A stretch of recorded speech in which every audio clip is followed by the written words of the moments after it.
Bonsoir à toutes et à tous, bienvenue dans l'émission Mon Quotidien TV et ce soir je rencontre une nouvelle personnalité. Vous connaissez le principe de l'émission, ça fait presque un an maintenant qu'on l'a fait. Je rencontre une personnalité qui a des choses à dire, qui n'a pas souvent l'occasion dans les médias de pouvoir s'exprimer, mais nous allons faire connaissance avec quelqu'un qui, j'en suis sûr, va vous passionner. Il s'agit de Laurent Durocher.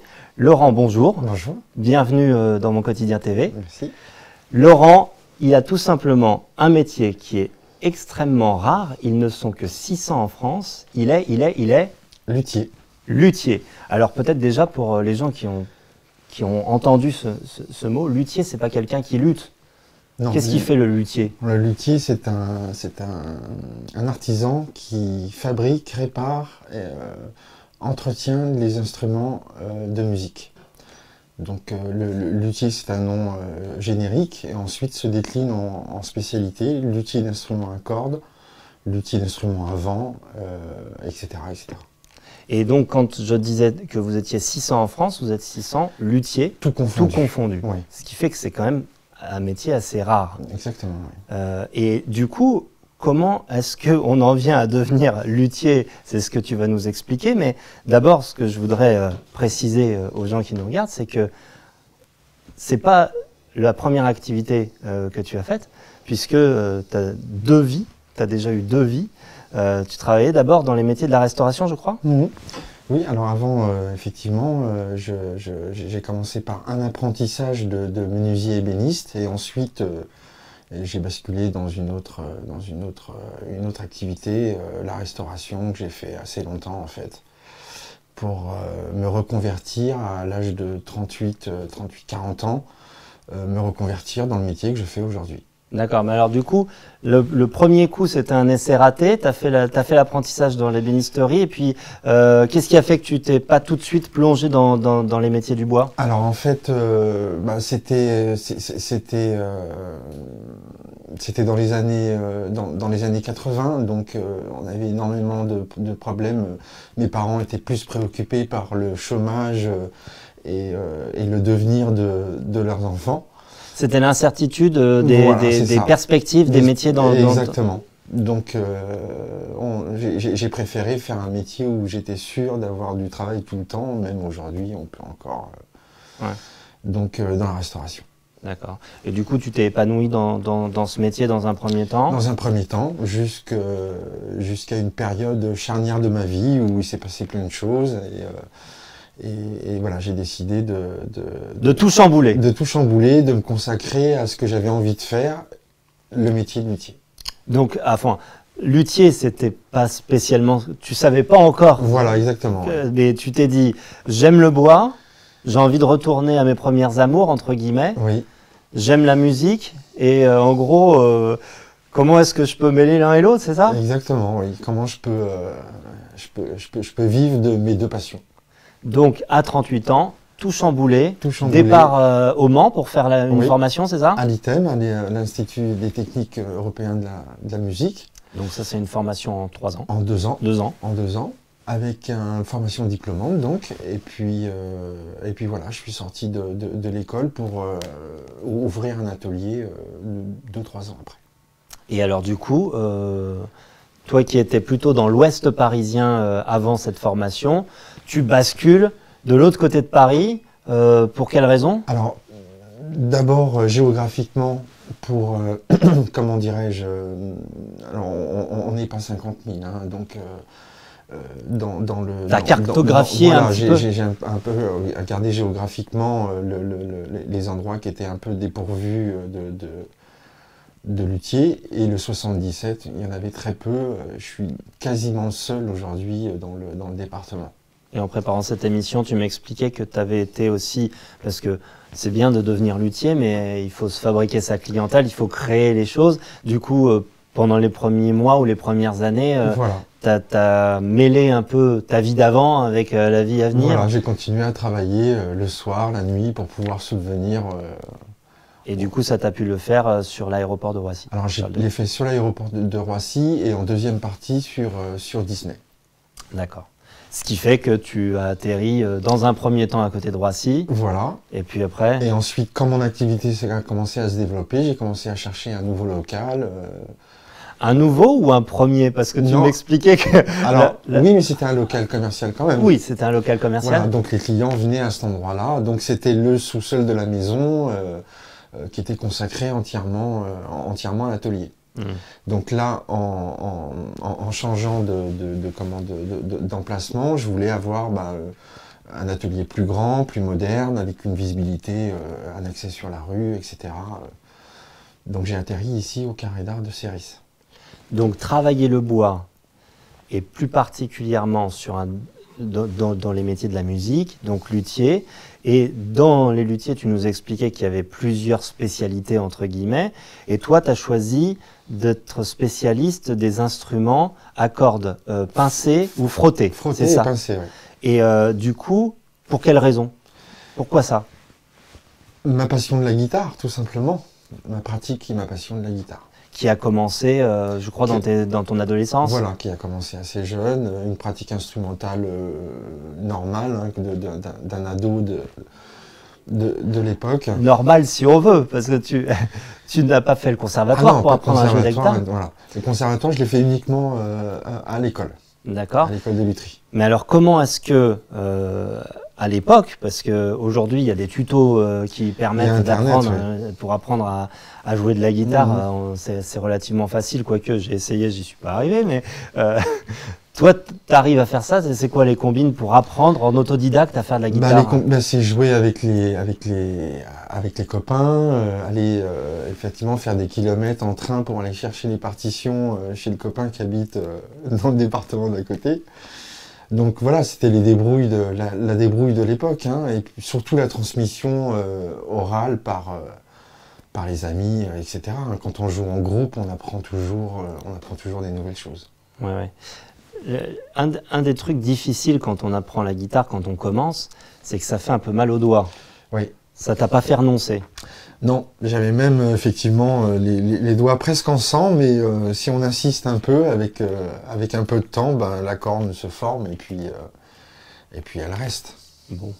Donc toujours passionné, tu continues de faire de la guitare évidemment? Exactement, oui. Et du coup, petit à petit, ton atelier, on peut appeler ça un atelier? Oui, c'est un atelier. Ton atelier va s'agrandir et puis tu vas t'équiper parce que j'imagine qu'il y a du matériel spécifique pour réparer les instruments? Alors, il y a une partie de matériel spécifique à la lutherie, effectivement, des instruments de mesure, etc., ou des instruments spéciaux. Et la deuxième partie, c'est de l'outillage commun au métier du bois, comme ébéniste, menuisier, etc. Donc les râpes, les gouges, les scies, etc. Tout ce qui est outillage manuel du bois. Donc tu es dans un statut d'auto-entrepreneur. Oui. Tu as démarré en 2009. J'ai démarré en 2009. Hein, d'abord à côté de Roissy et puis ensuite tu as basculé à Céris. En 2016, je suis arrivé à Céris. En 2016, donc directement dans l'espace dans lequel on est, hein, juste à côté du studio Griffe Production. Et du coup, ta clientèle, comment tu l'as façonnée? Alors la clientèle, déjà il faut avoir une visibilité sur Internet, hein, un site, etc. Je pense que la communication sur Internet aujourd'hui elle est essentielle, hein, c'est ce qui fait le gros du travail. Et ensuite, c'est le bouche à oreille qui fonctionne, hein, beaucoup. Un client satisfait, il garde son luthier, hein. Luthier, il n'y en a pas beaucoup, donc si on en trouve un. Et puis, à l'extérieur de Paris, ça permet effectivement aux gens de ne pas aller à Paris, puisqu'ils sont tous concentrés à Pigalle ou rue de Rome. Donc voilà, une proximité déjà. Et alors, est-ce qu'entre luthiers, vous envoyez aussi des clients? Absolument, oui, parce qu'il y en a qui sont plus spécialistes dans certaines choses, les vernis ou des travaux plus compliqués, etc. On a un peu tous une spécialité en fonction de notre réputation aussi. Alors, j'ai cité la réparation, mais le luthier, il ne fait pas que réparer les instruments. Non. Alors, qu'est-ce qu'il y a comme diverses activités pour lesquelles les gens te sollicitent? Alors, en premier, c'est la maintenance, le réglage C'est essentiel d'entretenir sa guitare. La guitare, c'est un instrument qui est en bois. Le bois, c'est une matière vivante qui travaille avec l'hygrométrie, la température, les changements de température, etc. Donc ça agit sur l'instrument, sur le manche, et ça dérègle l'instrument. Les cordes sont trop hautes, trop... La moyenne pour un instrument comme une guitare de retour à l'atelier? Alors en principe c'est tous les ans, ça dépend de la fréquence de jeu qu'on a, mais tous les ans c'est bien d'entretenir sa guitare. Donc il y a cette activité d'entretien de maintenance, il y a l'activité de réparation pure. Ça c'est pour les guitaristes qui pètent leur guitare sur scène. Les têtes cassées. Alors souvent ce sont les guitares qui tombent, donc quand la guitare tombe, la tête se casse, le manche se casse, on peut avoir des fractures de table, des choses comme ça. Donc la réparation c'est ça, réparer une table d'harmonie, réparer une éclisse qui est cassée, une tête qui est cassée ou un manche. On a de la réparation aussi plus technique comme le fretage, ce sont les petites barres qu'il y a sur le manche, sur la touche. Donc celles-ci elles sont en maille short, donc c'est assez meuble, hein, ça s'use très rapidement. Donc on a besoin par exemple de changer les frettes régulièrement. Donc là aussi ça dépend de la fréquence de jeu et de la manière dont on joue. Donc refaire un fretage, faire de la customisation aussi, changer des micros ou refaire un câblage avec une configuration spéciale. Voilà, ça c'est à chaque instrument, à chaque utilisation, un cas particulier. À chaque fois, tu te retrouves à refaire un nouveau métier entre guillemets. Voilà, non, pas vraiment, mais je suis obligé de m'adapter effectivement à chaque problème. Hein. Il faut trouver la solution pour réparer le problème. D'accord, donc du coup on a toutes ces choses-là. Tu as aussi la restauration. Il y a la restauration d'instruments anciens, donc là c'est pareil, hein, c'est de la réparation pure, mais avec en respectant l'intégrité de l'instrument. Donc on essaie de conserver au maximum les pièces d'origine, et ensuite la réparation, la restauration du vernis, enfin une fois que la structure est réparée, on répare le cosmétique. Voilà, lui rendre un peu son apparence de l'époque. D'origine, exactement. Et puis la dernière activité qui est la fabrication. La fabrication. Alors ça marche. Il y a beaucoup de gens qui te commandent. Alors là, c'est plus anecdotique, mais c'est un marché qui est présent, quoi. Hein, donc comment dire, après c'est plus... Ça coûte plus cher de fabriquer ça. Alors c'est un peu plus cher, mais on peut avoir des options sur sa guitare. C'est-à-dire que si les gens quand ils viennent, ils te disent j'aimerais avoir une guitare qui ressemble à celle de tel ou tel guitariste. Voilà, généralement ils viennent avec une idée, donc on s'adapte aux desiderata du client. D'accord. Donc s'il veut une tête avec telle forme, ou un manche de telle largeur ou de tel radius, ou la proportion d'une caisse, ou même sa couleur, là voilà, on s'adapte. Alors généralement la fabrication, c'est un projet sur quelques mois quand même, donc on décide avec le client des essences, le choix des essences, de la forme, du son qu'on veut restituer, etc. Et du coup, ton travail, avant de commencer déjà à travailler la matière, j'imagine qu'il consiste à faire des croquis peut-être. Est-ce que tu utilises des outils numériques pour faire des protos, ou est-ce que tu les dessines? Comment est-ce que ça marche? Alors oui, pour les guitares électriques, les guitares électriques, elles sont dessinées, comment on dit, je vais y arriver. Elles sont dessinées par saisie, comment on dit, informatique. Informatique. Tu utilises un PAO, donc Illustrator ou InDesign ou ce genre de logiciel-là. Ou SolidWorks. SolidWorks. Et donc voilà, on vectorise. Donc ça, c'est un logiciel que tu maîtrises. Alors ça, moi je ne le maîtrise pas, je le fais sous-traiter. Tu le sous-traites, Voilà, parce que le matériel est très cher, donc effectivement c'est un investissement que j'aimerais faire. Mais tu as été formé pendant tes études de luthier, tu as été formé à ce logiciel? Voilà, on a eu une petite formation là-dessus pour savoir au moins... Donc ça, parmi les perspectives de développement, ça fait partie des pistes? Ça fait partie des pistes, oui. Pour te mettre un peu à jour au niveau de la formation, voilà, pour pouvoir utiliser le logiciel et puis l'acquérir, quoi. Oui, et acquérir le logiciel. Parce qu'aujourd'hui, de toute façon, les luthiers vont être sûrement amenés à travailler avec une CNC de plus en plus souvent. Ouais, bien sûr. Parce qu'on arrive à reproduire, à refabriquer des pièces d'origine, quoi. Donc, c'est comme les imprimantes. Avec les imprimantes 3D, j'allais dire. 3D, c'est pareil. Ouais, bien sûr. Donc, alors ça, on est obligé de l'intégrer effectivement maintenant dans notre façon de travailler, quoi. Bon, ça c'est déjà une belle activité, ça t'occupe bien. Néanmoins, il y a eu la période du Covid qui, j'imagine, a impacté ton activité. Oui. Oui, alors bon, effectivement, les mois de fermeture ont été difficiles. J'avais quand même des commandes en amont que voilà, j'avais quand même du travail en cours et j'ai essayé de mettre en place une prise en charge des instruments chez les clients. Donc d'aller les chercher, de les réparer ou les régler et puis de les ramener ensuite. Donc voilà, ça a compensé un petit peu la perte de chiffre d'affaires. T'as eu quelques aides? J'ai eu un petit peu d'aide de l'État. Ouais. Mais c'est surtout ma trésorerie qui m'a permis de tenir cette année catastrophique. Rassure-nous, là on commence à revoir un peu le bout du tunnel, à l'entrevoir. Alors oui, moi depuis que j'ai rouvert, mon activité a repris. Donc t'es pas inquiet pour l'avenir? Non, pas du tout. Bon. Entendu, on a parlé de plein de choses. Simplement peut-être que tu nous dises qui sont les grands guitaristes qui t'ont inspiré, qui t'ont donné envie de faire de la guitare. Ah oui, alors là, c'est... Alors, ne les cite pas tous. Mais c'est passionnel, oui. Ouais. C'est Jimi Hendrix,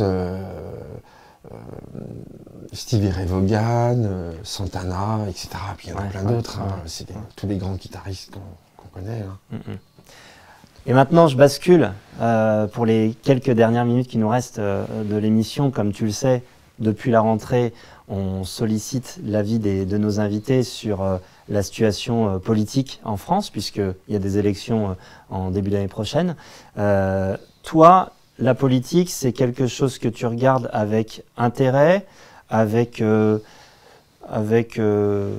désolation, quelle est ta vision de la politique? Est-ce que pour toi, c'est quelque chose qui compte dans ta vie? Alors, ça compte bien sûr pour notre société, pour le pays. Après, bon, là, les élections présidentielles arrivent, ça va être, je pense, compliqué, parce que y a beaucoup de monde qui vont se présenter. Je suis pas sûr que que ça continue comme la dernière présidentielle. Ouais. Voilà, c'est un peu l'inconnu, donc on va voir ce qui va se passer, mais... Est-ce que tu es inquiet? Est-ce que pour toi, cette échéance-là, c'est quelque chose qui, de ton point de vue, change ta vie? Non, ça ne va pas changer grand-chose. Je pense que ça va changer la vie de beaucoup de Français, mais personnellement, moi, je reste sur mon activité, enfin je veux dire... T'es assez détaché de tout ça? Oui, ça influe pas vraiment sur ma vie, la politique. Et est-ce que c'est quelque chose que tu regrettes? Ou que bon, c'est comme ça, c'est un état de fait? Oui, enfin, je sais pas trop, quoi trop dire. Hein. Là-dessus, moi, Admettons, on va se mettre dans une situation... Tu as la possibilité, enfin, c'est même pas toi qui la souhaites, mais il se trouve que dans ton entourage, tu as une personnalité politique qui s'engage pour l'élection présidentielle et qui vient te voir et qui dit « Je sais que tu t'intéresses pas trop à la politique, je sais que ça t'affecte peu, néanmoins, j'aimerais bien avoir ton avis. » Est-ce que tu pourrais me dire, Laurent, s'il y avait 3 priorités, s'il y avait 3 choses importantes qu'un politique devrait faire et qui peut-être te réconcilierait entre guillemets avec la politique ou qui te paraît important, qui manque en France. Ce serait quoi les 3 orientations vers lesquelles tu dirais attention, il faut que tu fasses un focus là-dessus. Mets ça dans ton programme, c'est important. L'éducation. Après moi, c'est ce que je vois de l'extérieur. Hein. Oui, oui, non, mais c'est cet avis-là que je te demande. L'éducation, la santé et la sécurité. C'est vrai que c'est assez commun à beaucoup de gens, mais ce sont vraiment les points importants pour moi. Bon, bah écoute, je te remercie Je vous en d'avoir passé ce moment avec nous. Merci de m'avoir accueilli. On arrive à la fin de cette émission. J'espère que vous avez pris autant de plaisir que moi à découvrir ce métier ancestral, 17e siècle, hein, c'est ça que tu me disais? À partir du 17e. À partir du 17e siècle, et voilà, il n'y en a plus beaucoup. Donc si jamais vous avez une guitare même qui dort dans votre grenier et puis que vous voulez lui redonner une nouvelle vie, n'hésitez pas à contacter Laurent Durocher qui se trouve à Céris en Seine-et-Marne. Prochain invité, prochain vendredi, vous en saurez plus lundi matin. Sans doute que José Pierre aura quelqu'un à vous annoncer, à moins que ce soit moi, je ne connais pas la programmation. Toujours est-il que je vous souhaite une bonne fin de soirée et également un bon week-end. L'émission était réalisée par Patrice Batman, la société de production qu'il a, c'est Griffe Productions, c'est dans ses locaux que nous sommes. La mienne, c'est à Toucam, vous la connaissez. Je vous souhaite à tous un bon week-end et je vous dis à très bientôt. Ciao.